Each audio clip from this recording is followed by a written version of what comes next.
A aula de hoje falará sobre as grandes navegações, século XV e XVI, na Europa.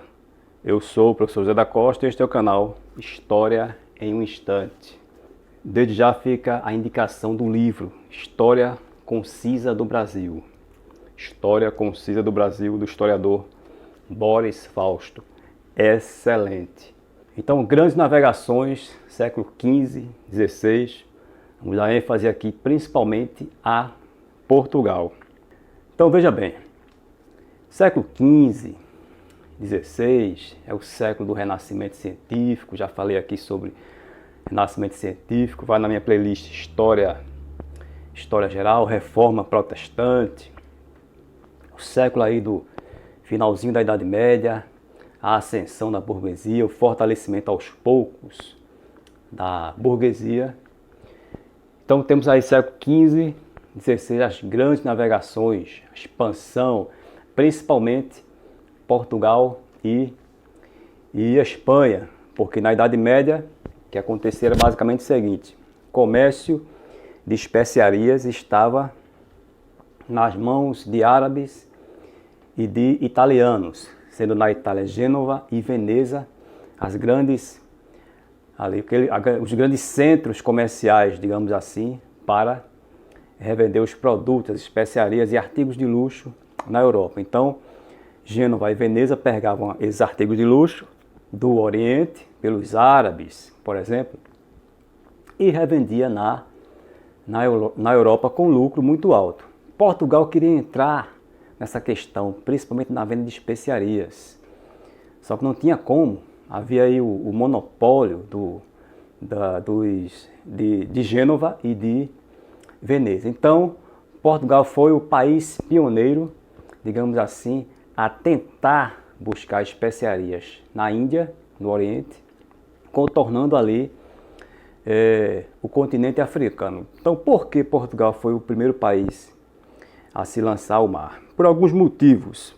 Primeiro, que pela Revolução de Avis, que houve no século XIV, e Dom João I, ele começa a investir aí no comércio ultramarino. Outra questão é a própria posição geográfica de Portugal. Todo mundo sabe que Portugal é uma península, então ficaria fácil ir para o comércio além-mar.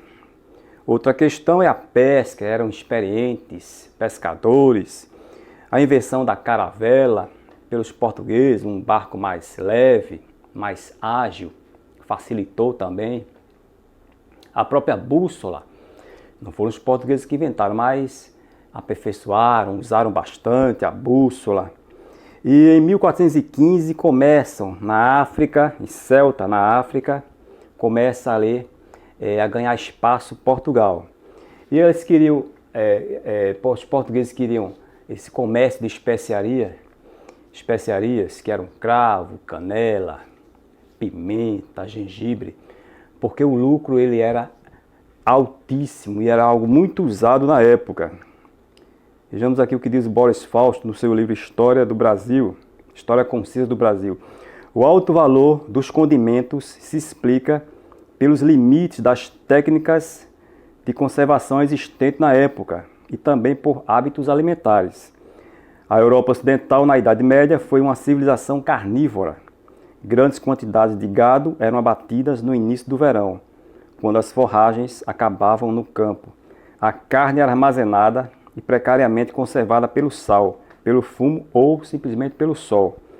Esses processos alimentares, usados também para conservar o peixe, deixavam os alimentos intragáveis, e a pimenta servia para distrair ou disfarçar a podridão. Os condimentos representavam também um gosto alimentar da época, como o café, que bem mais tarde passou a ser consumido em grande escala em todo o mundo.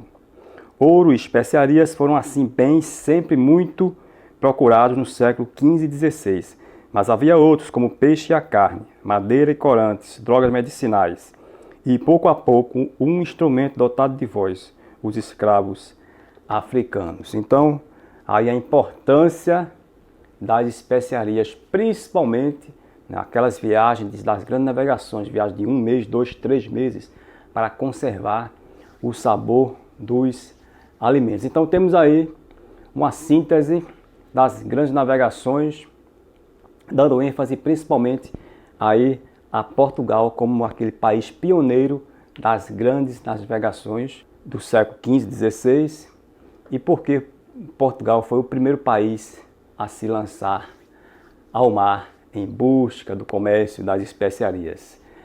Dê o like no vídeo, ajude o canal, compartilhe o vídeo, porque o objetivo do canal é compartilhar o conhecimento.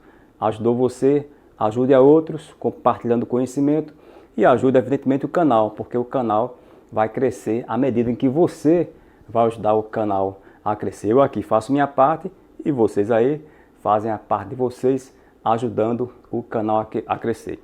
História em um Instante, professor José da Costa. E ative o sino e receba a notificação do canal História em um Instante. A gente se vê no próximo vídeo.